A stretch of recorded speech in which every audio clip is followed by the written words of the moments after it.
really excited I got to do another round of the questions with the quietest of all mics. You know him as Silent Mike. And gonna do some questions with him. Got some funny answers. Also known as the Red Ranger. So check him out and enjoy.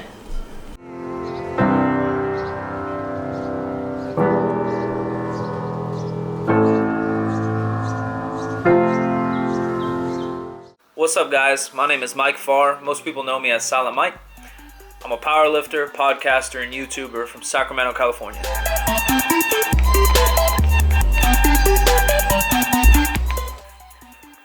I was raised pretty rural and did a lot of farming. I've milked cows, sheared sheep, did a lot of planting at an organic farm. Most embarrassing gym moment is shitting myself during a heavy squat.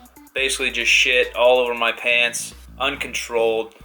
There's nothing I could do about it, but I did finish the squat. A lot of people know me as a thespian. In my life, I've been in over 10 theatrical performances, often acting as a female.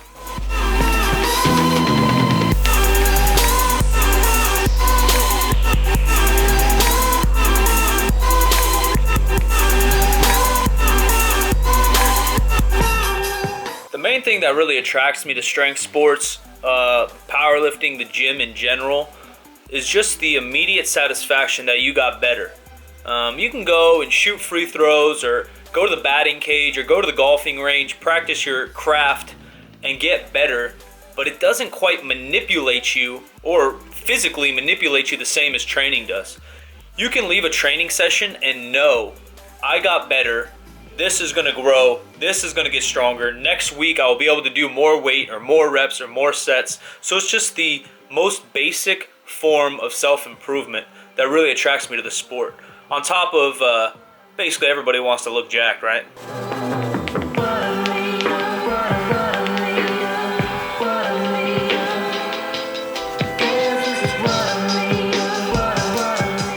I'm in a pretty blessed position being a part of Super Training Gym and co-host of the Powercast, where I get to rub elbows with some of the best past and present that our strength sport and the fitness industry in general have to offer.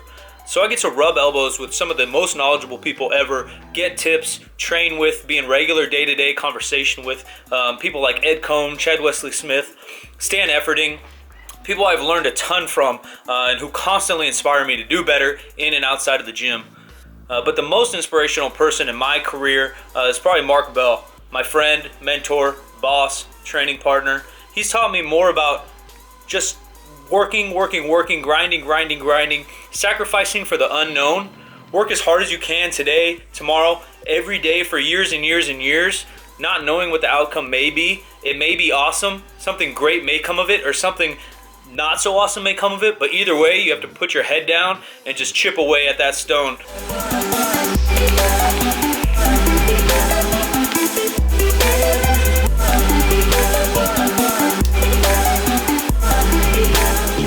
This day and age, the internet is awesome. Social media is awesome for people trying to learn more, explore more into their hobbies, their job, or any topic at all. But one lesson some new lifters are really kind of missing the point of is just the big picture.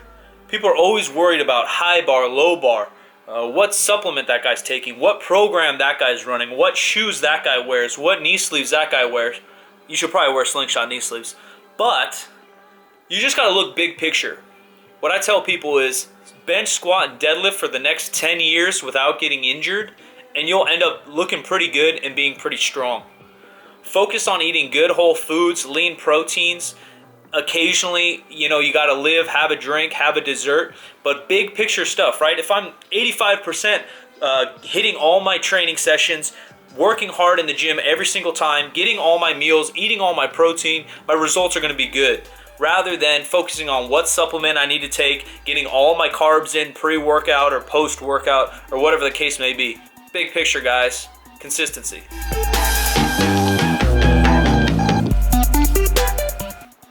I'm a big fan of all music, but especially like R&B and hip hop. The last 3 songs I was listening to, maybe I'm atypical. I don't really have an iPhone. I don't really have a bunch of music on my iTunes. I use Spotify. I think some people use it.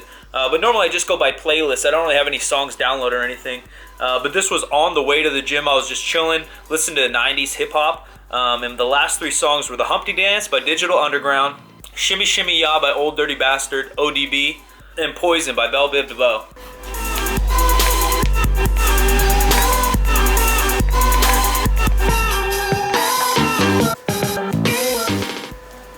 Getting sponsored is a question that comes up a lot, and a lot of people want to be sponsored to get connected with good companies.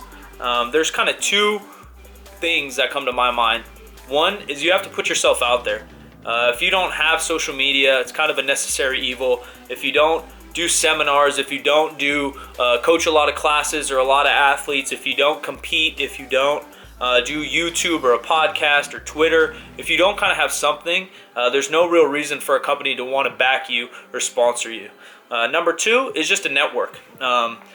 In this life, business, friendship, everything, it's just kind of who you know and who you touch and affect along your path. I believe if you have genuine goals and a genuine personality, then you'll make a positive effect on these people that you meet. And often along that path, you'll meet people that are connected to these companies and connect you. So put yourself out there, network your face off.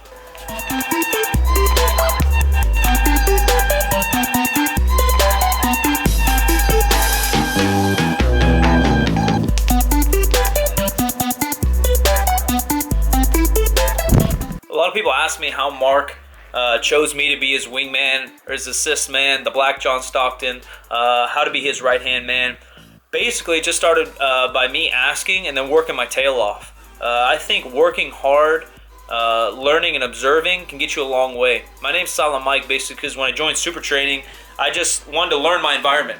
I didn't want to jump in. I didn't want to be obnoxious. I wanted to learn my place, and I want to learn their system and work around it, which I think most people need to do in all work situations, gym situations, sports situations. Don't come in and establish dominance. Work around them. See how and where you fit in. So for the first 6 months or so, I didn't really talk much. I just kind of learned my place. From there, and I worked my tail off the whole time. From there, I slowly started working in with the group, started working in with Mark. I got a few sessions in with Mark, and I just wouldn't give up. I worked my tail off. Eventually, we became a little bit closer friends. From there, I wanted to transfer jobs. I was currently working at a commercial gym, and basically I just texted or called him, and I asked. You know, you got to work hard, and you got to ask and work for what you want. So I just asked him, hey, man, you got a job? That job was first just picking and packing slingshots and T-shirts. From there, I worked my way up. You earn trust. You learn how to work with people. You work your tail off, and hopefully that'll allow you to progress.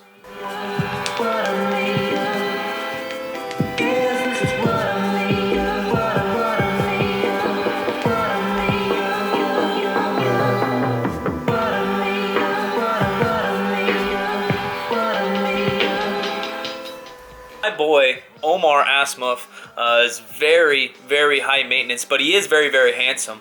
Dealing with his wig and attaching it is kind of the least of my issues. Mostly it's like dressing him, shaving his back, putting on his makeup, and everything else that comes along with it.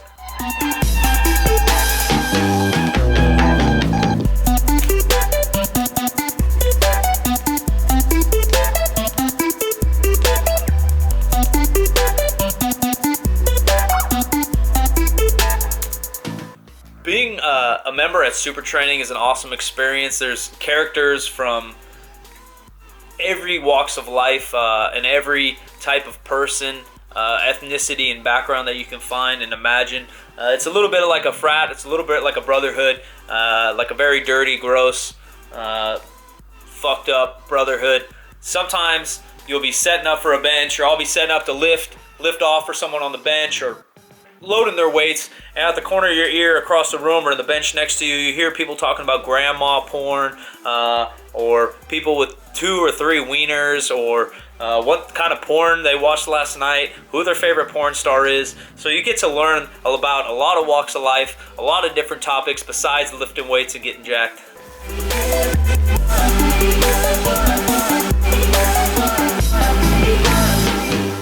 Jim Rohn said, "You're the average of the 5 people you spend the most time with." If I had one tip for people, whether it be friendship, business, fitness, whatever your goals may be, it would be to surround yourself with like-minded people. I always try to shoot for the top. So when I decided to get serious into powerlifting, I found the closest gym to me. Luckily for me, it was Super Training Gym, so I drive half an hour every time I can. Sometimes there's small sacrifices to surround yourself with the best. Mark's a great coach, a great mentor. The gym has everything I need. That's just one example. Whether it be business, to surround yourself with people that are more successful than you so you can learn from them. Whether it be friendship, you want to surround yourself with the people that have the most fun, the people that are the most positive. Whether it is you going for a world record, go find the strongest MFer around you and train with that son of a gun every single day. That's the only way you're going to reach your goals, and that's the way to progress the fastest. If you walk with the lame, you'll develop a limp. Then working my tail off the whole time. From working my tail off, you work your tail off and